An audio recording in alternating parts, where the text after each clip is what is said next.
So today I'm going to show you some different scavenger hunts that I have found on Pinterest. They are all free and they are all printable, or you guys can go ahead and make your own based on some of the ones that I will show you today. So the first indoor scavenger hunt, this one's pretty simple. It's kind of nice because it has the words and then it also has the picture.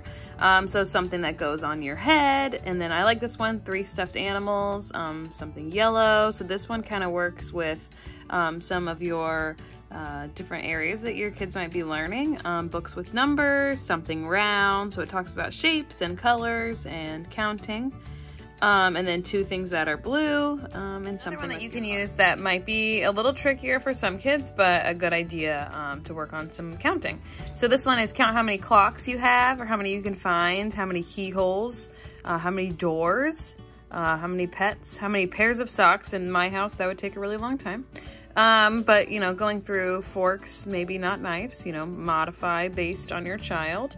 But again, that's something that you can use, and you can also write down your list. You don't necessarily need pictures if you're working with an older child. One I found is a little harder because it's more like riddles, but getting your first clue will be a joy. Look for where you would put your toys. The next clue is easily seen if you go to a place where you can go get clean. I mean, they're pretty simple clues, but just they're more of riddles, so they could take a little longer. It's more of a treasure hunt. Just another one similar to the counting one. How many of these can you find? This is something that you could easily write down for your child. So, you know, something smooth, something old, something blue, something sphere, something gray. Just kind of depends. Again, bonus, can you spell your name? Using items which start with each letter. So that's something you can use for your older kids. And again, this one is if you don't have a printer, you can always write them down and use those were good for indoor, maybe the rainy days coming up, but this one is to get your kids outside. So 5 leaves that look different, a stick that's longer than your hand, something heavy, something light, and you can also do these outside. This one is a neighborhood one. So this could be if you're going for a walk, maybe if you're going for a bike ride, if you're going for a drive, you look for the different things in your neighborhood.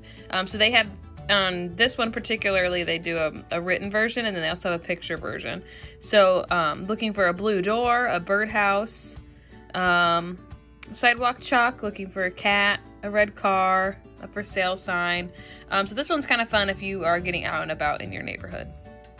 But again, all of these I found on Pinterest. I just typed in scavenger hunts for kids. They're all free. You can save them and you can print them, or again, you can copy them down and write them. But it kind of is something you can use inside on the rainy days or outside when it's nice, and kind of to mix things up a little bit.